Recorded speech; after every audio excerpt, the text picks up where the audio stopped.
Okay. सो आज हम इस प्लेटफॉर्म पे जो अभी एक वीडियो कॉन्फ्रेंस पॉडकास्ट के प्लेटफॉर्म से आज एक्चुअली हम जुड़े हुए हैं और हम एक प्रयास कर रहे हैं कि अभी के जो यूथ हैं, है ना, उनको अपने कैरियर चूज़ करने में और ख़ास करके अपने स्वावलंबन, आत्मनिर्भरता के पॉइंट ऑफ व्यू से आगे क्या-क्या ऑप्शंस हैं, उसके बारे में आज ये डिस्कशन एंड इनपुट सेशन रखा गया है। मेरा नाम हार्दिक रावत है। हालाँकि आज जो एक्सपर्ट हमारे पैनल पे हैं, वो उनका और एक्सपीरियंस और प्रोफाइल ज़्यादा मैटर करता है। सो मैं रवि जी गुप्ता जी जो अभी हमारे साथ प्लेटफॉर्म पे जुड़े हुए हैं, है ना, उनको मैं इंट्रोड्यूस करना चाहूँगा। हालाँकि उनको इंट्रोडक्शन की कोई ज़रूरत नहीं है, बट अभी रवि जी काफ़ी एक अच्छे काम में जुड़े हुए हैं। यूथ कैरियर डेवलपमेंट वाले एरियाज़ में बहुत अच्छा काम कर रहे हैं और ये बहुत वाइड काम कर रहे हैं। तो मैं उनसे रिक्वेस्ट करूँगा कि वो अभी जिस एक्टिविटीज़ में एक्चुअली कार्यरत हैं, है ना, उसके संदर्भ में अपना इंट्रोडक्शन दें। हाँ, ओवर टू रवि जी। बहुत बहुत धन्यवाद हार्दिक जी। सबसे पहले तो आपका बहुत बहुत शुक्रिया कि आपने आज मुझे ये अवसर दिया कि मैं आज आपसे और आपके माध्यम से अनेक युवाओं से रूबरू हो सकूं, बातचीत कर सकूं। साथियों, मेरा नाम रवि गुप्ता है और मैं लगभग 18 वर्षों से इस क्षेत्र में कार्यरत हूं। मैं युवाओं को देता हूं ट्रेनिंग और जो मेरा ट्रेनिंग का विषय रहता है वो रहता है एंटरप्रेन्योरशिप और कैरियर और लाइवलीहुड डेवलपमेंट। हम सभी जानते हैं कि आज हमारे देश में जो सबसे बड़ी समस्या है वो है बेरोजगारी। और उस बेरोजगारी का उपाय क्या है? तो उसके लिए सरकारें, समाज और तमाम संगठन अपने अपने तरीकों से बहुत प्रयास कर रहे हैं। लेकिन क्योंकि हमारे देश की बहुत बड़ी आबादी है, बहुत विशाल देश है, ऐसे में कोई एक दो चार 10 100 प्रयास नहीं, शायद हजारों या लाखों प्रयास करने की आवश्यकता है। उसी प्रयास की कड़ी में एक छोटा-सा प्रयास मैं भी कर रहा हूँ और मैं एक फ्रीलांसर कोच हूँ और मेरा काम होता है युवाओं को मेंटरिंग देना। मैं अब तक लगभग 1 लाख से अधिक युवाओं तक पहुँच चुका हूँ। देश भर के कोने-कोने में जाता हूँ, युवाओं से बातचीत करता हूँ, यूनिवर्सिटी, कॉलेजेस, एनजीओज़ के माध्यम से, इंडस्ट्रीज़ के माध्यम से मेरी लगातार वर्कशॉप पूरे देश भर में होती रहती हैं।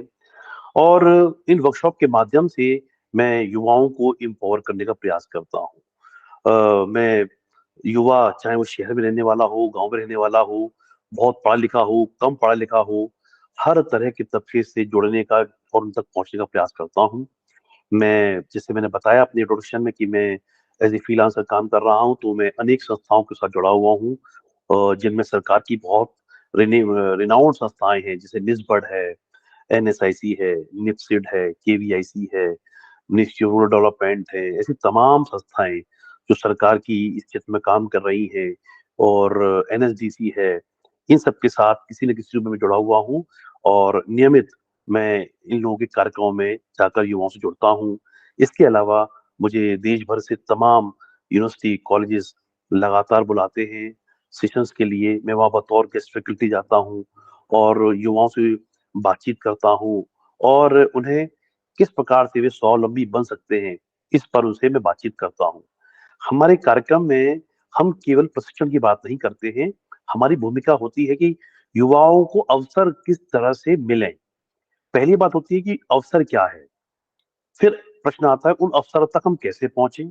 और फिर प्रश्न आता है कि वो अवसर तक पहुँचने के बाद अब हम उससे कैसे जुड़ें और स्वयं को लाभान्वित करें? तो एक प्रक्रिया का हिस्सा होता है और चूँकि मैंने जैसे बताया कि मुझे 18 साल से अधिक हो चुके हैं, तो शायद करते-करते मैं भी बहुत सीख रहा हूँ और युवाओं तक पहुँचने का काम कर रहा हूँ।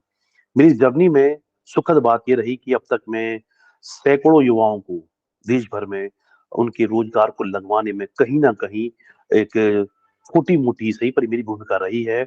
उनको उद्योग लगवाना, सरकार से जोड़ना, योजनाओं को लाभ पहुँचाना, ये तमाम विषय मैं पीछे से अनेक वर्षों से कर रहा हूँ। वर्तमान में मैं और तमाम ऐसे प्रयासों के साथ जुड़ा हुआ हूँ, संस्थाओं से जुड़ा हुआ हूँ जो काम कर रही हैं, और उनका ये काम होता है कि वो लोगों तक पहुंचे, और खास तौर पर युवाओं तक पहुंचे। आज हमारे देश की जो चुनौतियां हैं, जैसे मेरे पीछे बेरोजगारी है, और उस संदर्भ में आज उद्यमिता और कैरियर ऐसे प्रमुख विषय हैं जिस पर बात करने की जरूरत है। तो मुझे लगता है कि मैंने काफी कुछ विस्तार से बता दिया है। Now over to Hardik ji. Thank you Ravi ji. In fact Ravi ji ने अपने बारे में जितना बताया वो एक्चुअली काफ़ी संक्षिप्त है, वैसे उनका कार्य क्षेत्र और विस्तार काफ़ी बड़ा है। और नेचुरली आप ये पॉडकास्ट के बाद जब इनके बारे में गूगल सर्च करेंगे तो आपको इनकी जो प्रतिभा है और जो प्रतिभाशाली काम करते हैं उसके बारे में और पता चलेगा। सो हमने नो आज हम भी इनके धन्य नो यानी काफ़ी शुक्रगुजार है कि ये इन्होंने आज ये अपना अपना चॉइस दिया है कि मैं युवाओं के साथ जुड़ने का ये पॉडकास्ट जो है उसमें जितने सवाल हैं कि भाई युवा को अपनी खास करके करियर के मामले में जो सवाल होते हैं वो उसका वो अच्छे से एक्चुअली गाइडेंस देंगे। तो ये जो है पॉडकास्ट वीडियो को आप अंत तक देखिए, एंड तक एक्चुअली इसे देखिएगा क्योंकि काफ़ी इम्पोर्टेंट और बहुत ही कैरियर ओरिएंटेड इनपुट्स आपको रवि जी से मिलने वाले हैं। सो रवि जी, पहला जो मुझे सवाल आता है जो आपसे मैं पूछना चाहूँगा वो ये है कि आज जैसे हर राज्य में देखा जाए तो भारत के जो राज्य हैं उसमें 12वीं तक की जो स्कूली शिक्षा है उसकी तो व्यवस्था अच्छे से बनी हुई है। ये हम एक इतना तो हम मान सकते हैं कि ये 12वीं तक की शिक्षा अच्छे से हुई है। अब जो युवा है वो 12वीं की कक्षा के बाद ना उसके मन में होता है कि मैं जॉब मिल जाए, वो एक मुझे नो उसके हिसाब से मैं कॉलेज की शिक्षा लूँ या नो शिक्षा के बाद एक्चुअली नो मैं जॉब ओरिएंटेड ही सोच रखूँ कि क्या भारतवर्ष में अब उद्यमिता एक अच्छा ऑप्शन हो गया है? क्या उद्यमिता के स्रोत हैं एक उज्जवल भविष्य करने के लिए? कि जो युवा सोचता है कि भई जॉब करने से ही मेरा एक्चुअली उज्जवल भविष्य कहलाया जाएगा, जो समाज में मुझे उज्जवल तभी माना जाएगा जब मेरे पास अच्छी एक जॉब है। क्या एक वो एक राह ठीक है कि आज उद्यमी बनने की दिशा में भी उज्जवल भविष्य बनाया जा सकता है? तो इस बारे में थोड़ा गाइड करें।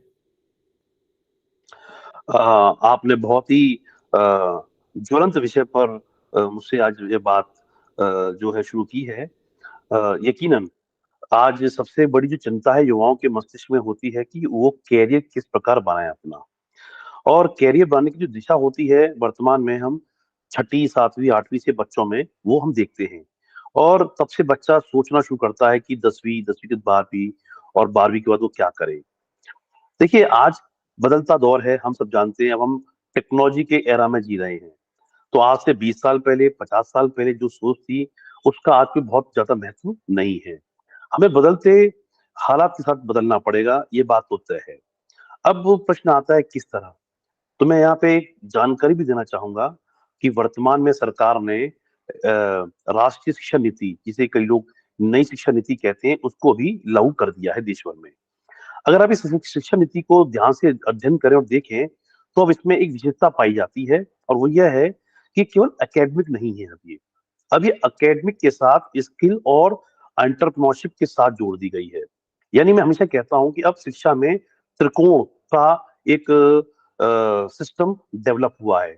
एक कोने पर शिक्षा है, एकेडमिक्स, एक कोने पर स्किल है, और एक कोने पर उद्यमिता है। कहने का अर्थ ये हुआ कि सरकार भी अब चाहती है कि हमारे देश के युवा अपनी पढ़ाई के साथ साथ अपना सर्वांगीण ज्ञान अर्जित करें। सर्वांगीण ज्ञान केवल उस विषय में नहीं जो पढ़ रहे हैं, साइंस है, कॉमर्स है, इंजीनियरिंग है, वट, साथ साथ वो उन विधाओं को सीखने के बाद इस तरह सीखें कि अगर उन्हें भविष्य में अवसर मिले या जरूरत ऐसी आए, तो वो केवल नौकरी के अलावा अपना स्वरोजगार या अपना उद्यम भी लगा सके। अभी ये देखा जाता है हमारे देश में कि बहुसंख्यक जो आबादी है हमारी युवाओं की, वो नौकरी की तरफ जाती है। ऐसा गलत भी नहीं है, क्योंकि हमारे देश का जो माहौल है और जिस तरह की हमारी अब ब्रिंगिंग होती है, उसमें नौकरी को ही प्रेफरेंस दी जाती है। नौकरी को हम मानते हैं एक सुलभ और एक संतुलित किस्म का रोजगार है और नियमित आय का एक स्रोत होता है। एक निश्चित आय कम से कम मिलने वाली है। अब वो सरकारी नौकरी से आए, प्राइवेट से आए, लेकिन उसमें हम थोड़ा सा निश्चिंत हो जाते हैं।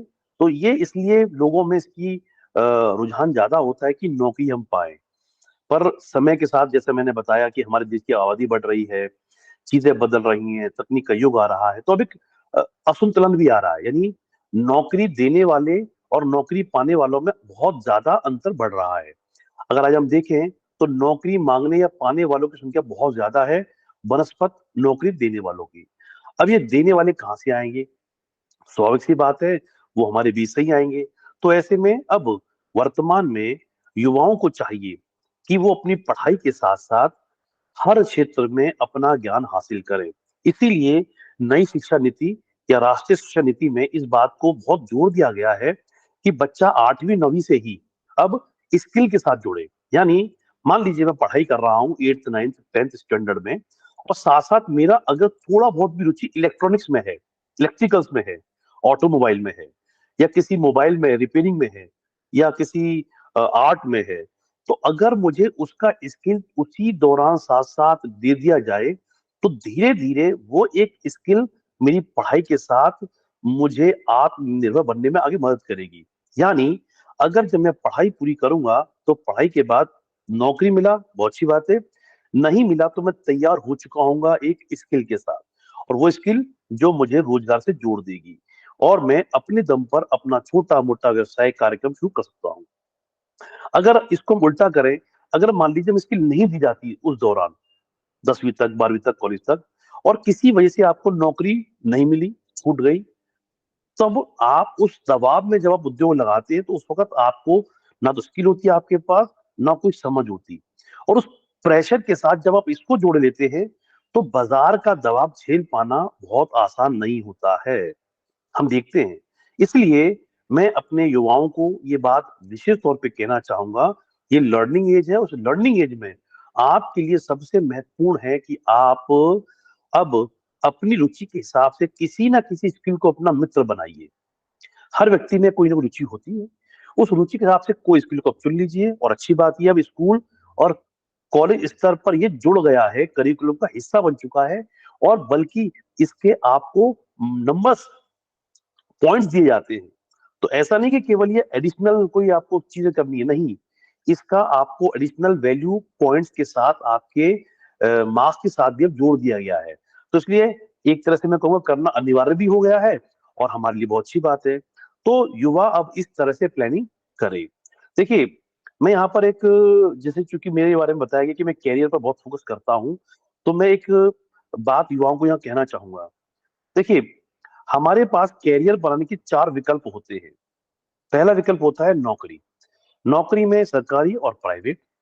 3 विकल्प और है हमारे पास। उसको मैं इस तरह डिफाइन करता हूँ, अपना काम। उस अपने काम में 3 विकल्प क्या हैं? पहला है जिसे हम कहते हैं स्वरोजगार, सेल्फ एम्प्लॉयमेंट। दूसरा विकल्प है उसमें एंटरप्रेन्योरशिप या उद्यमिता। और तीसरा ऑप्शन इसमें आता है जिसे हम कहते हैं स्टार्टअप। बड़ा कॉमन है, पॉपुलर है, और आजकल हर युवा बड़ा क्रेजी फील करता है जब बात आती है स्टार्टअप की। तो मैं थोड़ा उस पर कुछ कुछ बातें यहाँ पर आज आपको हाईलाइट करना चाहूंगा, ताकि हमारे युवाओं को यहाँ पर ये समझ विकसित हो सके। जब हम बात करते हैं नौकरी की तो उस पर मुझे ज्यादा बोलने की जरूरत नहीं है।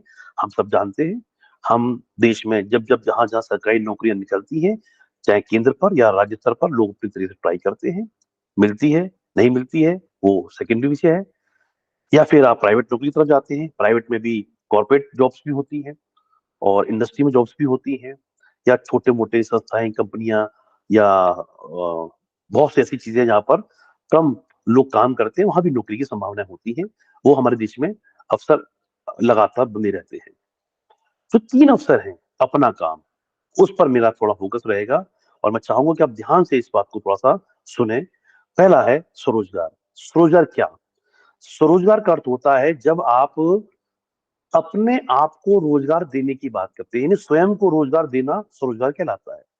उदाहरण के लिए, मुझे ब्यूटी पार्लर का काम आता है, मुझे एसी का काम आता है, मोबाइल रिपेयर आता है, ऑटोमोबाइल ठीक करना आता है, या कोई दुकान खोल सकता हूं मैं, चाहे वो जनरल स्टोर हो, कपड़े की हो, स्टेशनरी की हो, तमाम तरह की हम जानते हैं बाजार में दुकानें होती हैं। ऐसा कोई भी काम जब आप शुरू करते हैं तो इसको हम स्वरोजगार कहते हैं।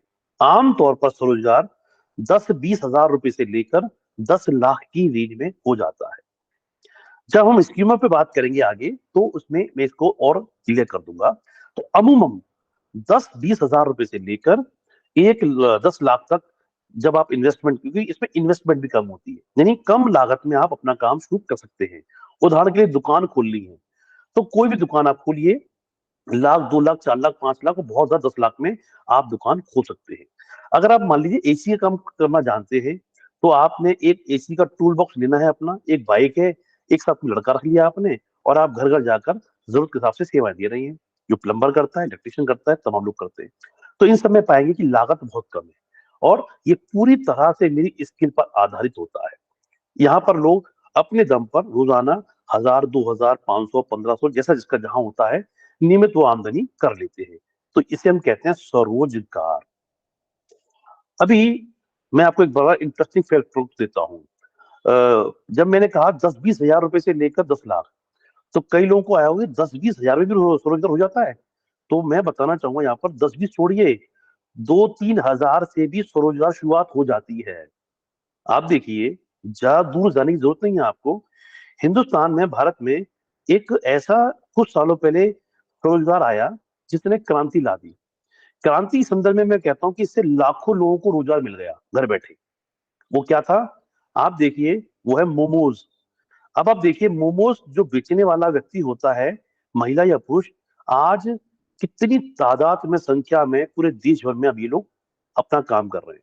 हर कोने पर, नुक्कड़ पर, चौराहे पर, बाजार में आपको, गली के मोड़ पर आपको एक व्यक्ति छोटा सा स्टूल लेकर, छोटा सा स्टूप चूल्हा लेकर और 2-3 बॉक्स के साथ में आपको मोमोज बेचता हुआ पाया जाएगा। पार्ट टाइम काम है, ज्यादातर लोग दोपहर या शाम में आते हैं 3-4 बजे और रात को 9-10 बजे तक अपना बेच बाच के चले जाते हैं। अब आप देखिए, उस मोमोज बेचने वाले ने कितना इन्वेस्टमेंट किया होगा। उसका जो टेबल है, जिसपे 2 या 3 बॉक्स है और छोटा चूल्हा है, अगर सबकी कॉस्टिंग भी आप जोड़ लें तो मैं आपको दावे से कह रहा हूँ शायद 3-4 हजार भी शायद नहीं होगी। तो इसीलिए मैंने 10-20 हजार रुपए का जिक्र किया कि स्वरोजगार करने की अगर बात आती है तो बहुत कम लागत से भी शुरुआत की जा सकती है। अगला आता है, हम उद्यमिता किसे कहते हैं? एंटरप्रेन्योरशिप। देखिए, एंटरप्रेन्योरशिप का अर्थ होता है कि ऐसा उपक्रम जिसमें आपने अपने अलावा औरों को भी रोजगार देने का ठान लिया। स्वरोजगार में प्रायोरिटी आप स्वयं है। जरूरत के लिए एक दो लोग आपने सहयोग के लिए लगा लिए, वो अलग बात है। लेकिन उद्यमिता की जब बात आती है तो उद्यमिता की परिभाषा में एक चीज आती है कि अपने साथ साथ दूसरों को भी रोजगार देना, यानी मैं भी और दूसरे भी। उदाहरण के लिए, अगर मैंने चाय की दुकान खोली है तो वो स्वरोजगार कहा जाएगा। और जब मैंने कल्पना किया कि मैं कोई रेस्टोरेंट खोल लेता हूं तो स्वाभाविक सी बात है, रेस्टोरेंट में अब जैसे ही मैंने कल्पना की तो मुझे बड़ी जगह चाहिए, ज्यादा लोग चाहिए, ज्यादा इन्वेस्टमेंट चाहिए और एक बड़ा ज्यादा मार्केट को मैं अट्रैक्ट कर पाऊंगा। तो उसको हम कहते हैं उद्यमिता। उद्यमिता की एक विस्तृत परिभाषा होती है, उसमें केवल एक बिंदु मैं आपसे भी यहाँ चर्चा कर रहा हूं जो मैंने अभी आपको एग्जांपल दिया कि मुझे भी रोजगार और दूसरों को भी रोजगार जब देने की चिंता मैं करता हूं तब वह बन जाता है उद्यमिता या एंटरप्रेन्योरशिप। तो स्वाभाविक सी बात है, उसके लिए आपको 10 लाख या उससे थोड़ा ज्यादा फिर इन्वेस्टमेंट करना पड़ता है और वो कंपेयर टू सेल्फ एम्प्लॉयमेंट थोड़ा आपको रिस्क बढ़ा देता है। तीसरा विषय आता है जिस पर आजकल युवाओं में बड़ा क्रेज है, हम बात करते हैं, चर्चा करते हैं, सरकार की योजनाएं चल रही हैं, स्टार्टअप। देखिए, स्टार्टअप में एक बात कहूं कि आज देश भर में 1 लाख से ज्यादा स्टार्टअप ऑफिशियली हम मानते हैं। लेकिन उसके समक्ष सामने ये भी सच्चाई है कि सक्सेसफुल स्टार्टअप की संख्या बहुत कम है, शायद वो कुछ हजार होगी। अब प्रश्न आता है कि ये सक्सेस रेट इतना कम क्यों है? तो मैं यहाँ पर कोशिश करना चाहूंगा युवाओं को कि देखिए, बाजार में जो चीज चलती है हम उसके पीछे चल देते हैं, ये मानसिकता बदलनी पड़ेगी। देखिए, पहले अपना असेसमेंट जरूरी है। स्टार्टअप का अर्थ होता है जिसमें 3 चीजें शामिल हो जाती है। पहला हो, कहते हैं इनोवेशन, नवाचार, नयापन, क्रिएटिव। और दूसरा उसमें हिस्सा होता है, उसे हम कहते हैं डिजिटल या ऑनलाइन सपोर्ट। या टेक्नोलॉजी ड्रिवन हो जाना। और तीसरा होता है इंपॉर्टेंट पहलू, उसे हम कहते हैं मार्केटेबल, बाजार स्वीकार कर ले।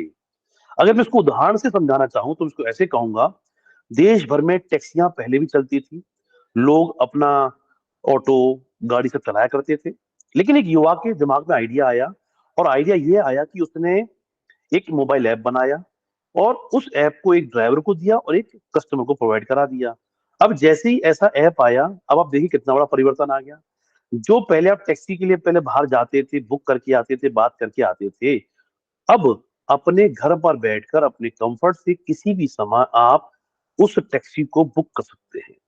और न केवल बुक कर सकते हैं, कितनी देर में आएगी, कितना किराया होगा, पेमेंट का पूरा सिस्टम अब ऑनलाइन हो गया। और गाड़ी में बैठने के बाद जब तक वो गाड़ी ड्रॉप ना कर दे, उसको आप ट्रैक भी कर पाते हैं। सिक्योरिटी के हिसाब से बहुत स्ट्रॉन्ग चीज मिल रही है आपको। अब देखिए इसमें क्या हुआ, इनोवेशन आ गया। इसमें क्या है, टेक्नोलॉजी का पूरा सपोर्ट है। और इसमें क्या है, बाजार ने हाथों हाथ स्वीकार कर लिया।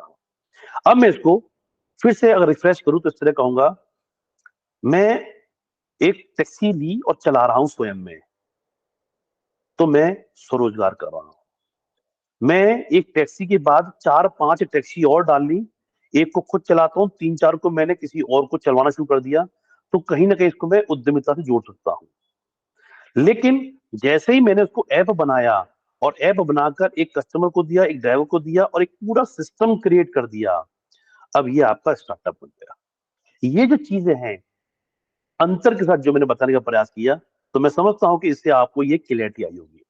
अब ये 12वीं का प्रश्न क्या है, देखिए 12वीं सबसे क्रूशियल फेज होता है। 12वीं नहीं, 10वीं, 11वीं, 12वीं, ये 3 साल प्रत्येक युवा की जिंदगी के सबसे क्रूशियल डेज होते हैं। सबसे ज्यादा मन में उथल पुथल, चंचलता, क्या करें क्या ना करें, इसी आयु वर्ग में देखी जाती है।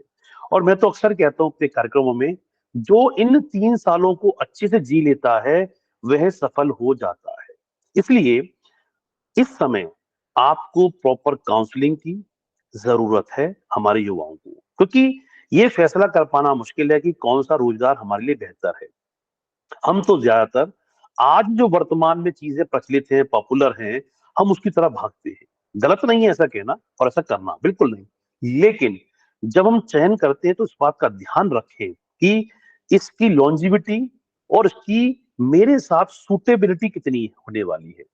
जब तक वो नहीं होगा तो क्या होगा, हो सकता है कि अभी आप जल्दबाजी में या किसी भी रूप में उसको ऑप्शन चुन लें, पर 2-4-5 साल में शायद फिर आपका मन बदल जाए, या बाजार की जो सिचुएशन है वो चेंज हो जाए। तो ऐसे में हम देखते हैं कि बहुत से लोग नौकरी और रोजगार बदलते रहते हैं। आप अपने आसपास देखिए बहुत से लोगों को, ऐसे युवा जो नौकरी ज्वाइन कर लेते हैं या अपना काम भी शुरू कर लेते हैं, पर चूंकि प्रॉपर प्लानिंग नहीं कर पाए, काउंसलिंग नहीं की उन्होंने कभी अपनी, तो अक्सर वो लोग या तो नौकरियां और या फिर रोजगार बदलते रहते हैं, या एक साथ कई काम कर रहे होते हैं। तो ये जो स्थिति है, इस स्थिति से आज हमारे देश के युवाओं को बदलना बहुत जरूरी है। और अंत में इस सवाल के जवाब में एक बात और जोड़ूंगा जो बहुत महत्वपूर्ण है। जब हम पढ़ाई करें तो हम ये सोच के पढ़ाई ना करें 10वीं, 11वीं, 12वीं खास तौर पर, कि मैं नौकरी के लिए पढ़ रहा हूं। मैं हमेशा कहता हूं कि आप उस पढ़ाई को इसलिए करें कि ये आप अपने आप को एक अच्छे अच्छे कैरियर के लिए तैयार कर रहे हैं। अब वो कैरियर का ऑप्शन नौकरी मिले, बहुत अच्छी बात है। अगर नौकरी नहीं मिल पा रही है, या कुछ और ऑप्शन जिसे हम कहते हैं स्वरोजगार या उद्यमिता या स्टार्टअप, तो आप उसके लिए भी तैयार रहिए। यहाँ इंपॉर्टेंट कैच यह है, ज्यादातर लोग जब नहीं मिलती नौकरी, तब जब स्वरोजगार में, उद्यमिता में या स्टार्टअप में आते हैं, तो मैं आपको अपने अनुभव से कह सकता हूं कि सफलता बहुत बड़ा एक चैलेंजिंग क्वेश्चन खड़ा हो जाता है। लेकिन अगर आपका मन बना हुआ है, तो अगर ऑप्शन, तो यहां पर हम एक बात कहते हैं, प्लान ए। हमारे युवा क्या करते हैं, प्लान ए बनाते हैं केवल। मैं कहता हूं आपको प्लान ए नहीं बनाना, प्लान ए, प्लान बी और प्लान सी बनाना है। यानी ए भी आपके पास है, वो आपका है, बी भी आपके पास है, वो आपका है, और प्लान सी भी आपका है, वो भी आपके पास है। जब ये तीनों प्लान होंगे, तब आप सही तरीके से अपना कैरियर चूज कर पाएंगे। नौकरी मिले, बहुत बढ़िया, नहीं मिले तो आप दुखी नहीं होंगे। उस समय आपको पता है कि मेरे पास प्लान बी और प्लान सी भी मेरे पास है। इसके लिए कई लोगों के मन में सवाल भी आएगा और मैं इसका आगे उत्तर भी दूंगा कि अब एक इकोसिस्टम डेवलप सरकार ने कर दिया है। जैसे मैंने कहा, न्यू एजुकेशन पॉलिसी या राष्ट्रीय शिक्षा नीति जो आई, उसमें इसका पूरा प्रोविजन कर दिया गया है कि युवा अब केवल पढ़ाई नहीं, पढ़ाई, स्किल, कौशल और उद्यमिता तीनों के बारे में पारंगत हुए और सीखे और जाने। दूसरा, अगर जब वो आगे बढ़ता है और चयन करता है तो उस समय उसको एक इकोसिस्टम सरकार दे रही है। तो आपको इस बात के बारे में बिल्कुल चिंतित होने की जरूरत नहीं कि हमारे पास कोई तजुर्बा नहीं है, हमारे पास कोई सपोर्ट नहीं है, हमारे पास कोई पैसा नहीं है, हम मार्केट के बारे में जानते नहीं है। ऐसा कोई चिंतित होने का कोई लॉजिक अब आपके पास नहीं होना चाहिए। बस अभी आप इसी बात पे ध्यान रखें। मैं युवाओं से कहूंगा कि आप जब पढ़ाई कर रही हैं, खास तौर पे 10वीं 11वीं 12वीं या कॉलेज, तो उस समय आप अच्छे कैरियर के लिए अपने आप को तैयार करें, ना कि किसी खास पर्पस के लिए। हाँ, कभी कभी कुछ लोग खास पर्पस के लिए तैयारी कर देते हैं। उदाहरण के लिए, जैसे हमारे यहाँ देश में एक वर्ग में बड़ा क्रेज होता है सिविल सर्विसेज में जाने का, जिसे हम आईएएस बोलते हैं, आईपीएस कहते हैं, आईएफएस कहते हैं। देश में क्रेज है। तो विषयांतर ना हो जाए तो उसके मैं डीप में नहीं जा रहा हूं, लेकिन मैं इतना ही कहूंगा कि अब आपके पास अवसरों की कमी नहीं है। बस जरूरत है कि आप सही मार्गदर्शन में अपने कैरियर को प्लान करें और शेप करें। जी हार्दिक जी। बहुत बढ़िया। देखिए, जो उद्यमी यानी बनने का अवसर या एक्चुअली जॉब के जो क्वेश्चन को लेकर जो ये फाइनल पॉइंट्स रवि जी ने बताए हैं, तो आई थिंक युवा के लिए एक्चुअली कोई ऐसी विडंबना अब नहीं रहेगी ये पॉइंट्स को एक्चुअली ध्यान से सुनने के बाद, कि उद्यमिता के जो स्रोत भारत में हो गए हैं उससे भी एक उज्जवल भविष्य बनाया जा सकता है। तो बड़े खूबसूरत तरीके से काफ़ी इनपुट काम आए वैसे, और फाइनल पॉइंट्स रवि जी ने एक्चुअली बताए। नो, एक तो ये था जो सवाल सुबह का। दूसरा, जो रवि जी एक दूसरे सवाल की ओर अगर बढ़े, तो उसमें भी एक विडंबना है नो यूथ के मामले में, खास करके कॉलेज यूथ के मामले में। जब कॉलेज में युवा आ जाता है तो उसे कुछ इस प्रकार का सवाल उसे सताता है कि भी अपने कैरियर का जो प्रथम चरण है नो, उसमें उसे एक्चुअली ये देखना और नो डिसीजन लेना एक्चुअली थोड़ा मुश्किल पड़ जाता है कि भाई नौकरी लेकर नियमित आय देने वाली नो स्थिति में आ जाए, उस पर ध्यान केंद्रित करके आगे बढ़ा जाए, या उद्यमिता जो एक तरह से डेफिनेटली वर्ल्ड ओवर इसका एक पैटर्न है कि वहाँ अनियमित आय का रिस्क रहता है। तो क्या उद्यमी उद्यमी बनकर एक अनियमित आय का रिस्क उठाएं, ये विडंबना को कैसे सॉल्व किया जाए? जब दिमाग में आता है ये बात, तो युवा उसके बारे में क्या करे, उसके बारे में जरा आप बताएं। बहुत आज की व्यवस्था को अगर हम जब देखते हैं, हमारी सामाजिक व्यवस्था को और देश की स्थिति को, तो ये एक बहुत बड़ा यक्ष प्रश्न हमारे सामने आता है कि हम क्या चुने। ये ऐसे ही सवाल हो जाता कई बार कि गुरु गोविंद दोई खड़े काके लगू पाए। अगर भगवान भी सामने हो, गुरु भी सामने, तो किसके पांव छुए? यानी हम चाहते तो है करना, लेकिन घर की स्थिति ऐसी है तो हम क्या करें, नियमित आय नहीं होगी तो क्या करें। तो इन चीजों के साथ समस्या खड़ी हो जाती है। मैं हमेशा एक बात कहता हूँ, प्रश्न है तो उसका समाधान भी है, उसका उत्तर भी है। बस हमें पता होना चाहिए। तो मैं यहाँ पर फिर से, क्योंकि मैं उदाहरण देकर बात करने का प्रयास करता हूँ ताकि युवाओं को थोड़ा अच्छे से उस बात को हम समझा पाए। दो तीन बातें प्रैक्टिकल है एकदम से। देखिए, हर युवा की अपनी कहानी है। मैं उसको ऐसे कहता हूँ, हर जवानी की अपनी कहानी है। इसलिए उस युवा को चाहिए कि उस अपनी कहानी को किसी और की कहानी से बिल्कुल भी ना तो मैच करे, ना कंपेयर करे। बेशक उसके साथ में पढ़ने वाला उसका सहपाठी, दोस्त या सहेली ही क्यों ना हो, क्योंकि हर व्यक्ति की अपनी कहानी है। जब हम इस बात को ध्यान में रखेंगे तो मैं बताऊं, साइकोलॉजिकली भी हम सही निर्णय लेने लग जाएंगे। दिक्कत कब आती है कि हम दूसरों से तुलना करते हैं, कॉपी करते हैं या कंपेयर करते हैं। दो तीन बुनियादी सिद्धांत हैं जब हम बात करते हैं आय के। जब एक युवा पढ़ रहा है, स्कूल के बाद कॉलेज में आ जाता है, तो क्या करे? तुरंत नौकरी करे, नियमित आय की तरफ जाए या रिस्क लेकर को उद्योग लगाए? मैं कहूंगा दोनों ही ऑप्शन ओपन है और दोनों ही ऑप्शन ओके है। ऑप्शन में कमी नहीं है, सिर्फ सिलेक्शन करने वाले को कुछ बुनियादी प्रिंसिपल्स का ध्यान रखना है। पहला, मैं हमेशा कहता हूं नौकरी किस हालत में आपको करनी चाहिए, किन हालात में नौकरी करनी चाहिए, तो वो दो हैं। पहला, अगर मेरे परिवार की आर्थिक स्थिति अच्छी नहीं है, और ये बात मैं बिल्कुल मतलब वो गांव में हो, शहर में हो, युवा कोई भी हो, ये सब पर लागू होती है। अगर मेरे घर की आर्थिक स्थिति अच्छी नहीं है, तो मैं हमेशा कहूंगा ऐसे युवा को, ऐसी युवती को सिर्फ नौकरी ही करनी चाहिए, क्योंकि घर को उनकी सपोर्ट की जरूरत है। और उसको मैं कहता हूं ये एक इमरजेंसी सिचुएशन है, और उस इमरजेंसी सिचुएशन में अगर आप कोई ऐसी चीज करेंगे, रिस्क लेंगे, तो ये आपकी समस्या को कई गुना बढ़ाने वाला है।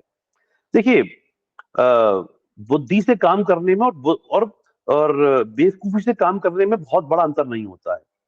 बुद्धि से काम करने का अर्थ और बेवकूफी से इतना अंतर होता है कि जो व्यक्ति अपने हालात के हिसाब से निर्णय ले, वो बुद्धिमान है। और जो व्यक्ति अपने हालात को इग्नोर करके निर्णय ले, तो वो एक तरह गैम्बल खेल रहा है, ये बेवकूफी होती है। इसलिए हमें कभी इस ट्रैप में नहीं आना है। पहला, अगर घर की स्थिति खराब है तो नौकरी ही प्रायोरिटी होती है। अब वो नौकरी 10,000 है, 20,000 है, 50,000 है, सबकी अपनी अपनी शिक्षा के हिसाब से हो सकता है, वो करे। हाँ, नौकरी करते हुए अगर उसके मन में ये ऐसा विचार है स्वरोजगार का, तो उसे मारना नहीं है, बिल्कुल नहीं मारना है। मैं बताऊंगा आगे करना क्या है, बट अभी इनिशियली नौकरी करे। या फिर नौकरी उस हालात में करनी चाहिए जब कोई युवा ये तय करे कि मैं अभी अपने कैरियर की शुरुआत कर रहा हूं और मुझे कुछ अनुभव चाहिए, कुछ तजुर्बा चाहिए, एक्सपीरियंस चाहिए, इसलिए मुझे कुछ साल के लिए नौकरी करनी है। यानी प्लानिंग करके 2 साल, 3 साल, 5 साल, बहुत ज्यादा नहीं। अगर वो इस सोच के साथ भी नौकरी चुनता है तो भी कोई गलती नहीं वो कर रहा, एकदम सही डिसीजन है। मतलब कहने का यह हुआ कि नौकरी बिल्कुल करिए, बट दो कंडीशन पहले से क्लियर कर लीजिए। पहला, आपके घर की स्थिति खराब है इसलिए आपने नौकरी करी, या फिर आप अपने अनुभव के लिए, तजुर्बे के लिए उस काम को करना चाहते हैं, इसलिए आपने नौकरी करी। मैं यहां पर एक एग्जांपल दूंगा समझाने के लिए। देखिए, जंगल में एक व्यक्ति फंस गया। रात के 12-1 बज रहे थे, घना जंगल था, बारिश हो रही थी, कुत्ते, बिल्ली, सियार रात में चमगादड़ जैसे रोती चीखते हैं, वो हो रहा है। एकदम डरावनी भूतिया सिचुएशन जो होती है फिल्मों में, ऐसा मान लीजिए सिचुएशन थी। एक युवा उसमें एक जंगल में फंस गया, घबरा रहा है, परेशान है। जब घबरा रहा है, परेशान है, तो वो भाग रहा है। तभी उसे एक कहीं दूर रोशनी नजर आई, लाइट। जब लाइट नजर आई तो उसमें उम्मीद जगी, और वो अपना पूरा संतुलन बनाकर भागते वहां पहुंचा। जब वह पहुंचा तो देखा वहां पर एक व्यक्ति खड़ा हुआ है, उसके पास टॉर्च है।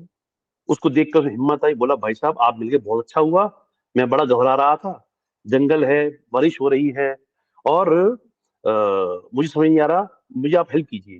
तो उसने बोला क्या हेल्प करनी है बताइए। बोला मैं जंगल में फंस गया हूँ, मुझे जंगल से बाहर जाना है। तो उस व्यक्ति ने कहा एक काम करिए, मेरे पास टॉर्च है, मैं आपको टॉर्च की रोशनी दिखाऊंगा, और रोशनी दिखाऊंगा तो आप इस टॉर्च की रोशनी को पकड़ते हुए चलते चले जाना, और आपको जंगल से बाहर निकलने का रास्ता मिल जाएगा। अब इस युवा के अंदर अपना स्वयं का बहुत ज्यादा बल था, मनोबल उसका बहुत स्ट्रांग था, उसके अपने पे भरोसा था, उस कैटेगरी का युवा था। उसने उसकी बात पर यकीन किया, विश्वास किया, और वो रोशनी दिखाया, और वो चलता हुआ चला गया और वो जंगल से बाहर निकल गया। ये सिचुएशन एक है। अब इसी सिचुएशन में एक दूसरा युवा और आ जाता है, वो भी वहीं पहुंचता है, कहता है भाई साहब मैं फंस गया हूं जंगल में, मुझे निकालिए। तो उसने, चूंकि वो कर चुका था, उसने कहा भाई साहब आपसे पहले एक व्यक्ति और आया था, कोई बात नहीं, मेरे पास टॉर्च है, मैं आपको रोशनी दिखाता हूं, आप देखकर चले जाइए। वो युवा का मनोबल थोड़ा कम था, कमजोर था। बोला नहीं, मेरी हिम्मत नहीं है, क्या पता अगर आप जब रोशनी दिखाएं तो आप बीच में आपकी टॉर्च बंद हो जाए, या आप बंद कर दें, तब मैं क्या करूंगा? तो बोले फिर क्या करूं? तो उसने कहा एक काम करो, आप अपनी टॉर्च ही मुझे दे दो, मैं अपने आप ही चला जाऊंगा टॉर्च लेकर। तो दूसरा युवा उस व्यक्ति की टॉर्च लेकर चला गया अपने आप बाहर निकलने के लिए। इसी स्थिति में अब तीसरा युवा आ जाता है, थर्ड और लास्ट। वही आता है, कहता है भाई साहब मैं जंगल फंस गया हूं, मुझे निकलना है, हेल्प कीजिए। तो उन्होंने कहा एक काम कीजिए, आपसे पहले ये हुआ। तो उस युवा का मनोबल बहुत कमजोर था, बहुत कमजोर। तो वो बोला, सर ना तो आप मुझे टॉर्च दिखाइए, ना टॉर्च दीजिए। बोला फिर? बोला आप साथ चलिए, मतलब मैं टॉर्च भी लूंगा और आपको भी लूंगा, और मुझे जंगल से बाहर निकालिए। इस पूरे दृष्टांत से मैंने आपको ये समझाने का प्रयास किया, हर युवा की अपनी स्ट्रेंथ और अपनी वीकनेस होती है। जिस युवा में अपनी पूरी स्ट्रांग, जिसके स्ट्रेंथ है, इनर स्ट्रेंथ उसकी स्ट्रांग है अपनी, तो जब वो सिर्फ रोशनी पकड़ के ही जंगल से बाहर निकल जाता है, यानी समस्याओं से बाहर निकल जाता है।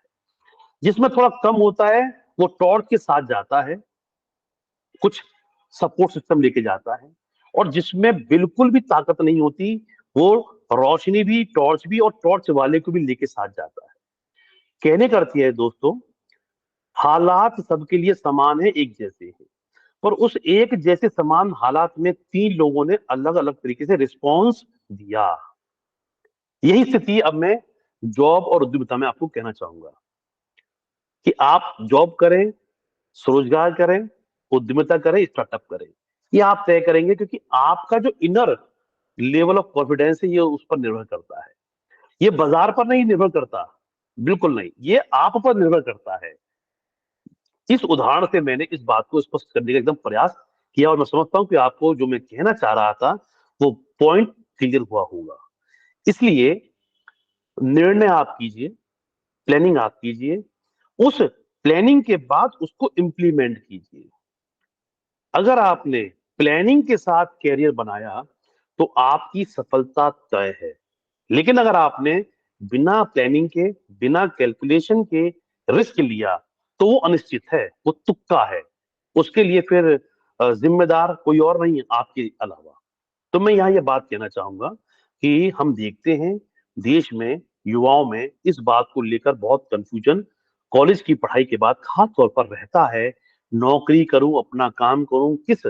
अब देखिए यहाँ पे सवाल क्यों आता है। एक तरफ हम चाहते हैं सुरक्षित नौकरी मिले, निश्चित आय मिले, लेकिन आज के युवाओं के सपने बड़े बड़े होते हैं। उसे जल्दी महंगा मोबाइल चाहिए, गाड़ी चाहिए, घर चाहिए, अच्छी जिंदगी चाहिए, फॉरेन ट्रिप में जाना चाहता है। तो अब देखिए कंट्रास्ट देखिए कि आय के स्रोत ढूंढ रहा है वो जो बिल्कुल निश्चित हो, लेकिन जिंदगी जीने का जो स्टाइल है वो ऐसा चाहता है कि जो चाहे वो करे। तो ये अपने आप में बहुत बड़ी विडंबना है। तो यहां पर मैं यही बात कहूंगा अपने युवा साथियों से कि हर चीज संभव है, सिर्फ आपको अपने हालात के हिसाब से निर्णय लेना है। कई बार ऐसा भी हो सकता है कि आपके अंदर अपना रोजगार करने की, स्वरोजगार करने की बहुत इच्छा शक्ति है, आप चाहते हैं, लेकिन घर की स्थिति बहुत अच्छी नहीं है। उस स्थिति में आप अपने आप को बांधे हुए हैं, रोक रहे हैं। तो ऐसे में नौकरी तो कर रहे हैं, लेकिन भारी मन से कर रहे हैं। तो मैं यहाँ पर एक बात कहना चाहूंगा, आपको अपना उस हालत में नौकरी करनी चाहिए, और मन भारी करने की भी कोई दूसरा रीजन नहीं है। क्यों नहीं है? जैसे मैं उदाहरण देता हूं, हमारे देश में अगर हम युवाओं को जब जो खेलों में खेल जीत कर आते हैं तो देते हैं अर्जुन अवार्ड, अर्जुन पुरस्कार। लेकिन साथ साथ हम अर्जुन अवार्ड के साथ साथ द्रोणाचार्य पुरस्कार भी देश में देते हैं। तो कहने का अर्थ ये हुआ, अगर आप स्वयं अर्जुन बनने की स्थिति में हो, यानी स्वयं अपना उद्यम लगाने की स्थिति में है, बहुत अच्छी बात है। लेकिन घर की स्थिति अलाउ नहीं कर रही और आप नहीं कर पा रहे, तो निराश ना हो। उस स्थिति में आप नौकरी करते रहिए और द्रोणाचार्य बन जाइए। तो कहने का अर्थ यह हुआ कि आप अब अपने परिवार में किसी और व्यक्ति को, वो आपकी बहन है, भाई है, बेटा है, बेटी है, वाइफ है, या कोई व्यक्ति, उसको अब आप सपोर्ट दीजिए। जो काम आप करना चाहते हैं अब उसको सपोर्ट दीजिए, उसको बिल्डअप कीजिए, और उस चीज को वो शुरू करें, और आप पीछे से बैकअप अपना दे दीजिए। और एक दिन आएगा, धीरे धीरे वो सपोर्ट के चलते जब वो उद्यम शुरू हो जाएगा, कुछ कुछ अपने दम पर खड़ा होने लग जाएगा, तो मौका आते ही आपके पास भी अवसर होगा उस नौकरी को छोड़कर जंप करके उस उद्योग के साथ जुड़ने का। ये है स्ट्रेटेजी। देखिए, हम क्या करते हैं, सब कुछ करते हैं, स्ट्रेटेजी नहीं बनाते हैं। समस्या यहाँ पर आती है। तो मैं अपने युवा साथियों से कहना चाहूंगा, दोस्तों, लाइफ बड़ी इंपॉर्टेंट चीज है। इसमें जो भी आप कर रहे हैं वो आप ही कर रहे हैं, अपने लिए कर रहे हैं, अपने द्वारा कर रहे हैं। हम एक चीज को बिल्कुल अपने दिमाग से हटा दें कि जॉब ही जीवन है। जैसे हम, ये तो मैं एग्री करता हूं, जल ही जीवन है। हम बचपन से पढ़ते हुए देखते हुए आते हैं, दीवारों पर भी लिखा रहता है, और बिल्कुल सत्य बात है, जल ही जीवन है, उसकी एक एक बूंद कीमती है। लेकिन उस जल को आपने कब जॉब में बदल दिया, मतलब जॉब ही जीवन है, मैं इससे एग्री नहीं करता हूं। जॉब भी एक रीजन हो सकता है, लेकिन सिर्फ जॉब ही जीवन है ऐसा नहीं है। आपके पास तमाम अवसर है। जैसे मैंने पहले भी प्रश्न के उत्तर में जवाब दिया कि अब आपके पास 4 अवसर हैं। नौकरी, जॉब, सरकारी, प्राइवेट। दूसरा ऑप्शन है स्वरोजगार, छोटे स्केल पे काम करना। एक तीसरा अवसर है उससे थोड़ा बड़े स्केल पे काम करना, उद्यमिता। और एक क्रिएटिविटी के साथ उद्यम करना, स्टार्टअप। तो आप अब इन चारों विकल्पों पर सोचिए, समझिए, विचारिए और एक्शन लीजिए। और सबसे बड़ी बात, फिर से कहूंगा, आप जो भी निर्णय करें सोच समझ के तो करें, पर किसी एक्सपर्ट से सलाह करके करें। क्या होता है दोस्तों, हम जब स्वयं से निर्णय लेने लग जाते हैं तो वो एक तरह का गैम्बल हो जाता है। कई बार होता है तुक्के में शायद किसी का वो सही हो जाए, पर ज्यादातर लोग इसमें गच्चा खा जाते हैं। तो मैं यही कहूंगा हार्दिक जी कि हमारे युवाओं को चाहिए कि वो सोच समझ के कैरियर के ऊपर अपना ध्यान दें और चयन करें। सिलेक्शन सबसे इंपॉर्टेंट है। अगर आपने सिलेक्शन सही कर लिया तो फिर आपने 50 नहीं, 60 नहीं, 90% लड़ाई एक सफल कैरियर की जीत ली है। अंत में एक उदाहरण फिर से देता हूं कि हमारे देश के बड़े मशहूर खिलाड़ी हैं सचिन तेंदुलकर जी, जिन्हें भारत रत्न सरकार ने दिया। बहुत बड़ी बात है दोस्तों। सचिन तेंदुलकर अगर इतनी ही तपस्या, इतनी मेहनत क्रिकेट के अलावा किसी और खेल को देते, तो मैं दावे से कहता हूं कि आज उनका कोई नाम ना जानता होता, जैसे लाखों खिलाड़ियों का नाम हम आज भी नहीं जानते हैं। सचिन तेंदुलकर क्रिकेट के लिए बने थे, और क्रिकेट में ही उन्होंने जिंदगी खपा दी, और आज वो इस मुकाम पर पहुंच गए। हो क्या रहा है हमारे युवाओं के साथ, हम बने हैं क्रिकेट के लिए और खेल कबड्डी रहे हैं, बने हैं कबड्डी के लिए खेल फुटबॉल रहे हैं, बने फुटबॉल के लिए खेल हॉकी रहे हैं। खेल बुरा नहीं है, हर खिलाड़ी हर खेल के नहीं लिए नहीं है, ये इंपॉर्टेंट है।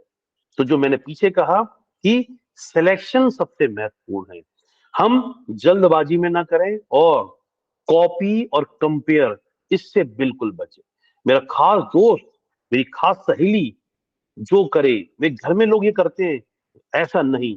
बेशक आप वही करें, लेकिन सिलेक्शन करें, उसको सोच समझ के उसके बाद पे काम करें। तो मुझे लगता है हार्दिक जी, मैंने कुछ प्रयास किया इस सवाल का उत्तर देने के लिए। नहीं, बहुत बढ़िया।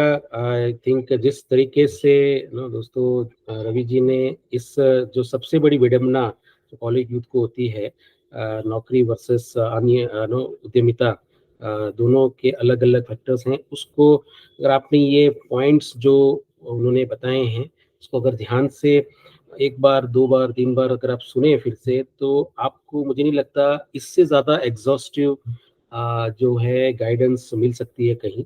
आई थिंक ये पॉडकास्ट के माध्यम से रवि जी ने जो एक क्लैरिटी से एक्चुअली समझाया है नो यूथ को, तो इसको तो डेफिनेटली एक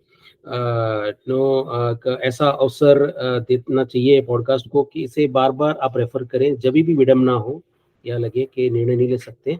ये सवाल के जवाब को अगर आप नियमित सुनेंगे तो आपको सर्टेनली इसमें एक गाइडेंस मिलेगी, डायरेक्शन सर्टेनली मिलेगी, उसमें कोई दो राय नहीं है। तो बहुत अच्छे तरीके से रवि जी आपने एक्चुअली से नो कवर किया है, नो बड़ी बेखूबी से कवर किया है। करेक्ट। सो ये दो सवाल जो हैं यूथ के हैं, वो काफ़ी हद तक उनको क्लैरिटी अब आने लगी होगी, जो ये सुन चुके होंगे स्टार्टिंग से। वो अब तक दूसरे सवाल के अंत तक जो इनपुट्स मिले, जो सुन चुके होंगे, तो काफ़ी इनपुट्स मिले होंगे। अब मैं रवि जी नो चाहूँगा कि जो यूथ का ये तीसरा सवाल, हालांकि ये सवाल नहीं है बट एक तरह से कुतूहल है कि जब तय कर ले मन में कि भाई उद्यमिता की दिशा में आगे बढ़ना है, कि भाई मुझे उद्यमी बनना है, एक दिल में डिसीजन ले लिया, तो उस डायरेक्शन में उनके ये एक सवाल सबसे इम्पोर्टेंट है। इनफैक्ट ये एक आखिरी सवाल है जो ये पॉडकास्ट के माध्यम से वो समझेंगे।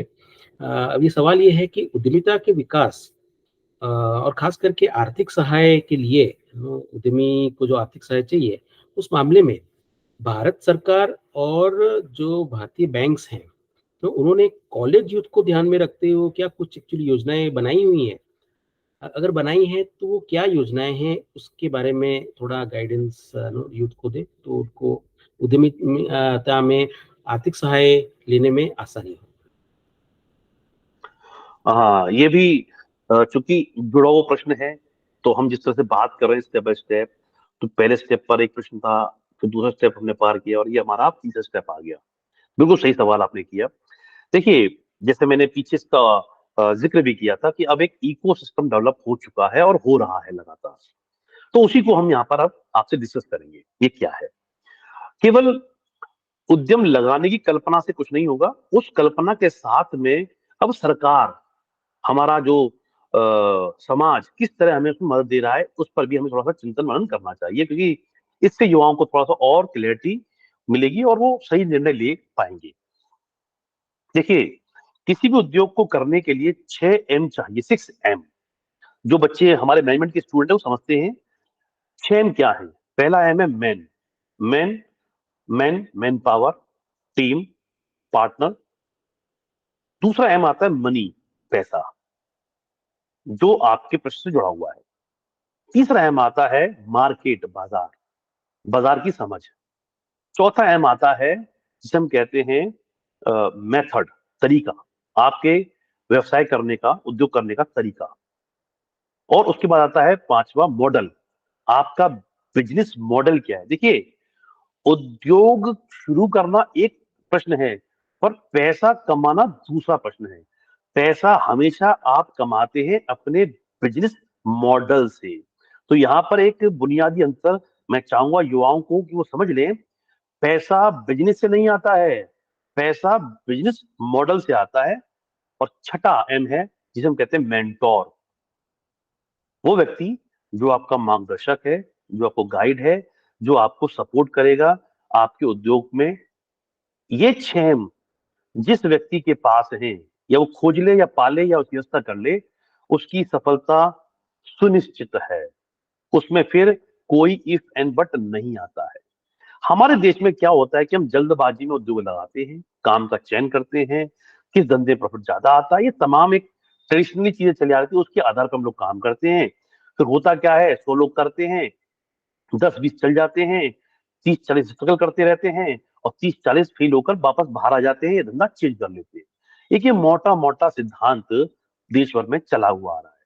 मैं कहूंगा कि ऐसा, इसको अब बदलने की जरूरत है, क्योंकि उद्योग उद्योग किस्मत के सहारे से ज्यादा लर्निंग के सहारे होता है। किस्मत भी तभी शायद साथ दे पाएगी जब आपने लर्निंग की होगी, और लर्निंग के लिए मेंटर जरूरी है।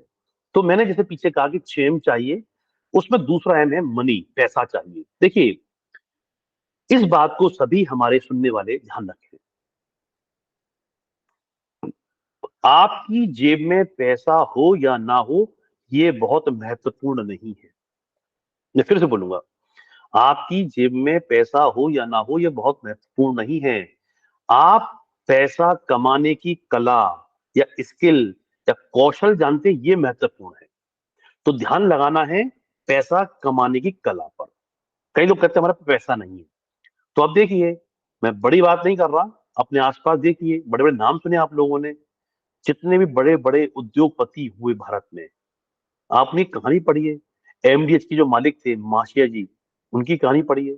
मुंजाल साहब जो हीरो ग्रुप के मालिक है, उनकी कहानी पढ़ी है। आप जिसको पढ़ लीजिए, और ये तो बड़े नाम है, छोटे मोटे नाम तो आपके आसपास मोहल्ले में गांव में मिल जाएंगे।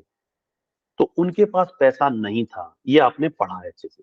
तो पैसा तो आ गया, तो क्यों आया? क्योंकि उनके पास पैसा कमाने की कला थी। तो मैं ये कहूंगा अपने विद्यार्थियों से, सुनने वालों से, युवाओं से, हमें इस बात की चिंता नहीं करनी पैसा है या नहीं है, हाउ टू रेज फाइनेंस, ये हमें सीखना है। अगर ये सीख लिया तो फिर आपके लिए कोई कमी नहीं है। स्टार्टअप आप देखिए, बहुत बड़े बड़े स्टार्टअप आज चल रहे हैं, बहुत नहीं भी चल रहे हैं। किस दम पे चल रहे हैं? वो चल रहा है आईडी के दम पर। जिस स्टार्टअप के आइडिया में पोटेंशियल है, दम है, बाजार को जो कैप्चर करने की स्थिति में है, कस्टमर को जो खींच सकता है, उस आइडिया पर पैसे लगाने वालों की कोई कमी नहीं है। आप देखते हैं, जानते हैं, क्योंकि मैं विशेष बात आपको नहीं बता रहा। तो मतलब आइडिया अगर आपके पास है तो इन्वेस्टर आपको मिल जाएगा। हाँ, उसका एक प्रोसेस होता है, अगेन इस पार्ट ऑफ लर्निंग। इसलिए फोकस करना है हमको कि हमारे पास स्किल हो, आइडिया हो, पैसे की व्यवस्था हो जाती है। अब व्यवस्था क्या होती है? सरकार आज एक गवर्नमेंट ने एक पोर्टल लॉन्च किया है, माई स्कीम्स। आप गूगल पे से टाइप करेंगे माई स्कीम्स, MYSHEMES, स्कीम्स के नाम से। तो उस पर आप जाएंगे तो आपको अब जितनी भी योजनाएं सरकार चला रही है, सिंगल क्लिक पर, और केवल ये उद्योग की नहीं, तमाम तरह की, अब स्वास्थ्य की हो, पेंशन की हो, शिक्षा की हो, सभी तरह की योजनाएं अब इस सिंगल क्लिक पर आपको मिल जाएंगी।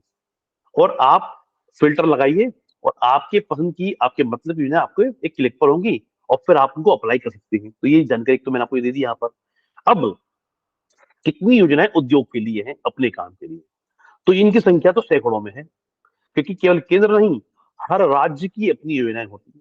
पर जब मैंने एक प्रयास किया तो आपको सुन के अच्छा भी लगेगा और ताज्जुब भी होगा। लगभग 71 स्कीम्स मैंने खोजी। ये मेरा अपना निजी प्रयास था, जो मैं देख पाया किसी ना किसी रूप में ये हमारे युवाओं को, उद्यमियों को, एग्जिस्टिंग एंटरप्रेन्योर्स को और बडिंग एंटरप्रेन्योर्स को, स्टार्टअप्स को सपोर्ट दे रही है। 71, ये कम नहीं है। हमें पता नहीं है। अब स्कीमों में भी कई प्रकार होते हैं। केंद्र सरकार की योजनाएं, जैसे कि मुद्रा है, PMEGP है, PMFME है। फिर इसके अलावा दो बैंक है सरकार के, बैंक ऑफ बैंक, सिडबी और नाबार्ड, उनकी योजनाएं हैं। फिर राज्य सरकार की उसी तरह योजनाएं हैं। जिस राज्य में आप रहते हैं, कर्नाटका में, तमिलनाडु में, पंजाब में, हरियाणा में, उत्तर प्रदेश में, जहां भी आप रहते हैं, दिल्ली में, वो राज्य की सरकारों ने भी अपने स्तर पर स्वरोजगार को बढ़ावा देने के लिए योजना निकाली हुई है। वो योजना आपके पास है। इसके अलावा इसके अलावा बहुत सारे फाइनेंशियल इंस्टीट्यूट्स हैं जो सरकार ने बनाए हैं, जैसे कुछ सेंट्रल लेवल पर भी, स्टेट लेवल पर भी हैं।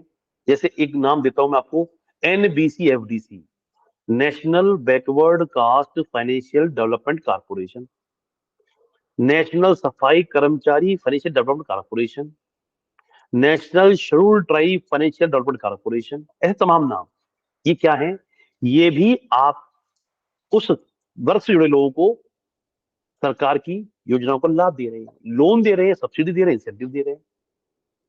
इसके उपरांत अब जो लोग स्टार्टअप में आ गए तो उनके लिए वेंचर कैपिटल फंड्स हैं, उनके लिए एंजल इन्वेस्टर फंड हैं, उनके लिए क्राउड फंडिंग भी है। तो अब देखिए कितने आपके पास ऑप्शन है। फिर इसके अलावा जिस बैंक में आपका सेविंग अकाउंट है, उदाहरण के लिए State Bank of India, Punjab National Bank, Union Bank of India, Canara Bank, Punjab and Sindh Bank, वट बहुत सारी बैंक है, जिसमें भी आपका अकाउंट है, वो बैंक भी आपको आपके उद्योग को लगाने के लिए टेलर मेड लोन दे रहा है। और वो लोन भी 4 श्रेणी में बटे हुए हैं। उनके वो प्रोडक्ट हैं, ब्रांडिंग नेम भी उन्होंने दिए हुए हैं, थोड़ा अंतर होगा, लेकिन 4 कॉमन लोन हम देखते हैं। उसका एक का नाम मिलेगा आपको SME लोन। फिर दूसरा लोन है प्रोफेशनल लोन। ऐसे लोगों को दिया जाता है जो फ्रीलांसिंग है, काम काम कर रहे हैं, विशेषकर डॉक्टर्स हैं, आर्किटेक्चर्स हैं, सीए हैं, सीएस हैं, इस तरह के लोगों को सरकार और ये बैंक लोन दे देते हैं अपना काम करने के लिए। तीसरा कैटेगरी है, उसको हम कहते हैं युवा उद्यमी निधि। युवाओं के लिए 18 साल से 45 साल के युवाओं के लिए लोन मिल जाता है। फिर एक और कैटेगरी बैंक ने बनाई हुई है, महिला उद्यमी निधि के नाम से। अब उस पे कई बार वो शक्ति, महिला शक्ति कुछ नाम जोड़ देते हैं, प्रीफिक्स कर देते हैं, सबके अपने अपने ब्रांड नेम होते हैं। तो आप देखिए, मैंने अभी आपसे बात करते करते 15-20 नाम तो अभी ले दिए मैंने आपसे, लेकिन जब हम डिटेल में जाते हैं तो ये 70 से ज्यादा है, 71 से ज्यादा मिलेंगे आपको। अब देखिए, आपको उद्योग लगाना है एक, पर योजनाएं तो बहुत सारी हैं। यहाँ पर अब प्रश्न आता है कि जो मेंटर जो बैठा हुआ है उस 6M के अंदर, उसका रोल इंपॉर्टेंट है। आप स्वयं चुनेंगे तो शायद आप गलती कर जाएंगे, हो सकता है, क्योंकि आपको पता नहीं। हर उद्योग के लिए हर लोन नहीं होता है। जैसे स्टार्टअप को लोन नहीं मिलता, स्टार्टअप को मिलती इक्विटी, क्योंकि रिस्क बहुत ज्यादा होता है। लेकिन अगर आप ट्रेडिशनल काम कर रही हैं, रूटीन काम कर रहे हैं, तो आपको लोन मिल जाता है। लोन भी उसमें ऑप्शन होता है कि 90% सरकार या बैंक या योजना से आपको मिलेगा, 10% का मिनिमम, और कहीं कहीं योजनाओं में 5% भी है। जैसे पीएमईजीपी में महिलाओं की बात करें, एससी की और एसटी की बात करें, तो केवल 5% ही मार्जिन मनी कंट्रीब्यूशन होता है। मान लीजिए 10 लाख का आप लोन लेने जा रहे हैं उस योजना के अंतर्गत, जिसको मैंने नाम दिया prime minister employment generation programme, PMEGP, जो केवीआईसी की फ्लैगशिप स्कीम है। उस योजना के अंतर्गत आप अगर महिला हैं, एससी हैं, एसटी हैं, फिजिकली हैंडीकैप्ड हैं, माइनॉरिटी हैं, एक्स सर्विसमैन हैं, तो आप 5% कंट्रीब्यूशन पे लोन ले लेंगे। मतलब 50,000 रुपये आपको इन्वेस्ट करना है और 9.5 लाख आपको सरकार दे देगी। तो देखिए, ये बन गया कॉम्बिनेशन। तो कहने का अर्थ यह है कि इस पूरे प्रोसेस को आज एक छोटे पॉडकास्ट में मैं केवल आपको कुछ बुनियादी प्रिंसिपल ही डिस्कस कर पाऊंगा। लेकिन अगर आपका जरा सा भी इंटरेस्ट हो, क्योंकि होना चाहिए, जरा सा भी होना नहीं चाहिए, होना चाहिए, मैं तो सलाह देता हूं, अब तो भारत में हर युवा को उद्यमिता विकास कार्यक्रम करने चाहिए। एंटरप्रेन्योरशिप डेवलपमेंट प्रोग्राम, ये बहुत ही स्ट्रक्चर्ड इवेंट है, प्रोग्राम है, जो युवाओं को पारंगत करता है, उन्हें स्ट्रॉन्ग करता है टुवर्ड्स अपना स्टार्टअप, अपना बिजनेस बिल्डअप करने के लिए। जानकारी में तो कोई दिक्कत नहीं है ना। और ये आज अच्छी बात है, कोरोना ने कम से कम एक चीज हमें दे दी है, ऑनलाइन। अब आप स्टडी ऑफलाइन ऑनलाइन दोनों तरीकों से करते हैं। तो ये कार्यक्रम भी अब आपको दोनों तरीके से उपलब्ध है, ऑनलाइन भी है, ऑफलाइन भी है, और ब्लेंडेड मोड में, यानी ऑनलाइन ऑफलाइन दोनों तरीकों से उपलब्ध है। अब देखिए, हर तरह से अब सूचना का तंत्र काम कर रहा है आपके पास। अब कमी कहाँ है? कमी है कि हम उसको एक्सेप्ट करें, उस प्रोग्राम के साथ जुड़ें, ऐसे लोगों से जुड़ें। अभी क्या होता है, हम सिर्फ उन लोगों में रहते हैं जो सिर्फ नौकरी करना चाहते हैं।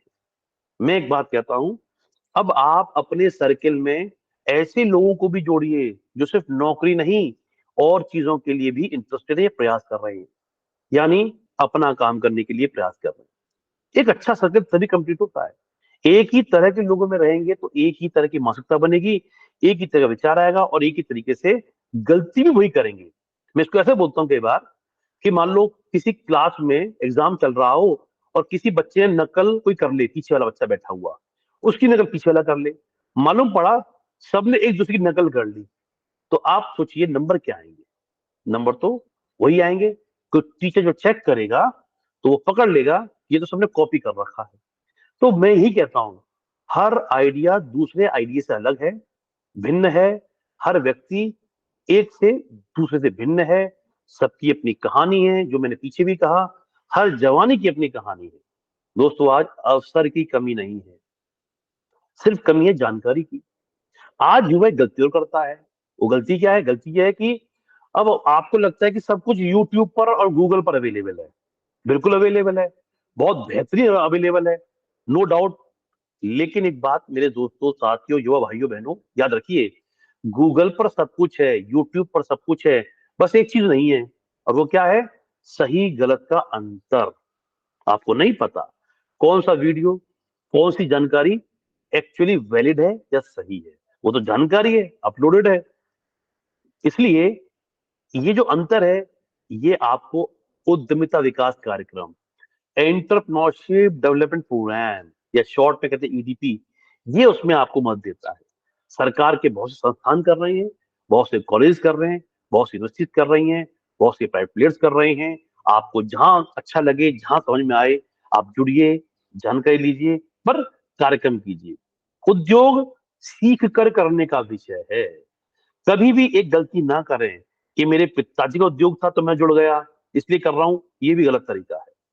दबाव में थे, नौकरी चली गई, कुछ नहीं मिला करने के लिए, अब चलो यही काम कर लेते हैं, तो उद्योग करना इतना गहरा नहीं है। मैं क्षमा चाहूंगा, ये भी तरीका ठीक नहीं है। नकल करते हुए कर लिया आपने, मेरा पड़ोसी मेरा दोस्त कर रहा है, अच्छा कमा रहा है, तो हम भी कर लेते हैं, ये भी तरीका ठीक नहीं है। उद्योग करने का एक ही तरीका है, चॉइस। अगर ये आपकी रुचि का है, आपकी जानकारी का है, सोच समझ के चुना गया है, तभी ये आपको काम देगा और फल देगा। वरना हो सकता है कई बार उद्योग आप कर भी लें और कुछ कमाई भी कर लें, लेकिन वो लंबी नहीं जाती। उदाहरण के लिए, अभी आपने कुछ समय पहले देखा होगा, जब कोरोना काल आया तो आपके अड़ोस पड़ोस में, जानकारी में, हर चौथा पांचवा छठा आदमी क्या कर रहा था? सैनिटाइजर, मास्क बेचने लग गया। ठीक है, एक स्टैंड नीड थी, लेकिन क्या आप उसको उद्यमिता कहेंगे? क्या आप उसको मानेंगे कि वो एक नियमित सोर्स ऑफ रेगुलर इनकम हो सकता है? नहीं। एक पर्टिकुलर, जैसे अभी फेस्टिवल सीजन चल रहा है इंडिया में। अब फेस्टिवल सीजन में आप मेलों में जाके दुकान लगाते हैं कई लोग, अच्छी सेल होती है, लेकिन वो एक पर्टिकुलर सीजन में होती है, पर्टिकुलर डेज में होती है। ये आय का स्रोत तो हो सकता है, लेकिन इसको हम उद्यमिता नहीं कहते। ये स्वरोजगार हो सकता है, पर इसको हम स्टार्टअप नहीं कहते हैं। मैं एक ही बात कहता हूं अपने युवाओं से, देखिए, उद्यमिता का अर्थ केवल उद्यम लगाना नहीं है। एक उद्यमी की तरह जिंदगी जीना उद्यमिता है, चाहे बेशक आप जॉब ही क्यों ना करें। यानी जिस व्यक्ति के पास, जिस युवा के पास अपनी समस्याओं का समाधान है और उन समस्याओं से निकलने का रास्ता उसे पता है, वही सच्चे अर्थों में उद्यमी है। तो मैं इसी एक नोट के साथ अभी अपनी बात यहाँ पर रोक रहा हूं। जी, over to you Hardik ji. Thank you Ravi ji. देखिए, आखिरी जो प्रश्न था उद्यमिता का विकास और आर्थिक सहायक के लिए जो इन्होंने ऑप्शंस बताए हैं रवि जी ने, वो बहुत ही एग्जॉस्टिव हैं। इनफैक्ट काफ़ी स्कीमों के बारे में इन्होंने तो खुद उसकी चर्चा की और आपको एक्चुअली स्रोत भी बताए कि ज़्यादा स्कीम्स के लिए अपने बैंकर के पास या एक्चुअली इन्वेस्टर के पास और जो सरकार की जो वेबसाइट है my schemes dot no gov dot in, जो माई स्कीम्स की गवर्नमेंट की वेबसाइट है, उसको आप रेफर करके वो सवाल जो आपके मन में रहता है आर्थिक सहायता, वो भी एक्चुअली विडम्बना नो इधर समाप्त की गई। तो आई थिंक ये जो 3 महा क्वेश्चंस थे नो हमारे यूथ के उद्यमिता को लेकर, अपने करियर को लेकर और आर्थिक सहायक को लेकर, उस तीनों सवाल को रवि जी ने एक्चुअली काफ़ी बेखूबी से डिटेल में एक्चुअली से कहा है, जवाब दिए हैं और गाइडेंस दी हुई है। मुझे लगता है कि आज के नो समय में इससे ज़्यादा एग्जॉस्टिव रेफरेंस वाला पॉडकास्ट कहीं और नहीं होगा। सो इसे आप अगर आप सुन रहे हैं ये पॉडकास्ट को, तो जिस नो चैनल पे आप भी सुन रहे हैं उसको आप तो रवि जी तक पहुंचने का वो एक जरिया है। सो आप उस चैनल को सब्सक्राइब और नो लाइक ज़रूर करें। नो उसे एक्चुअली सब्सक्राइब डेफिनेटली की जाए। और दूसरा ऑप्शन आपके पास ये भी है कि आपके पास कमेंट सेक्शन में आप अपने चाहें तो नो अपने सवाल जो आपके मन में अभी भी आ रहे हैं वो भी एक्चुअली लिख सकते हैं, जो हम इसे कोलेट करके रवि जी तक पहुंचाएंगे। सो ये एक प्रथम प्रयास था पॉडकास्ट के माध्यम से कि रवि जी जो एक रिनाउंड ईडीपी मेंटर हैं, उनकी बात आप तक पहुंचे। और आई होप कि ये पॉडकास्ट सुनकर आपके मन के काफ़ी सारे सवाल उद्यमिता को और अपने करियर को लेकर ये डेफिनेटली ख़त्म हो चुके होंगे और एक आप उज्जवल भविष्य की ओर अपना कदम बढ़ाएंगे। राइट। सो ये इसी के साथ तो मैं रवि जी से आज्ञा लेता हूँ कि हम ये पॉडकास्ट ख़त्म करें और सडनली अपने जो उद्यमी मित्र हैं उनकी उज्जवल भविष्य के लिए हम प्रे करते हैं। Thank you. बहुत थैंक बहुत यू रवि धन्यवाद जी। हार्दिक जी, बहुत बहुत धन्यवाद हार्दिक जी आपका। और ये प्रयास हम निरंतर जारी रखेंगे भविष्य में, इसी आशा और विश्वास के साथ। सभी को मेरी शुभकामनाएं। Thank you Ravi ji. Thank you.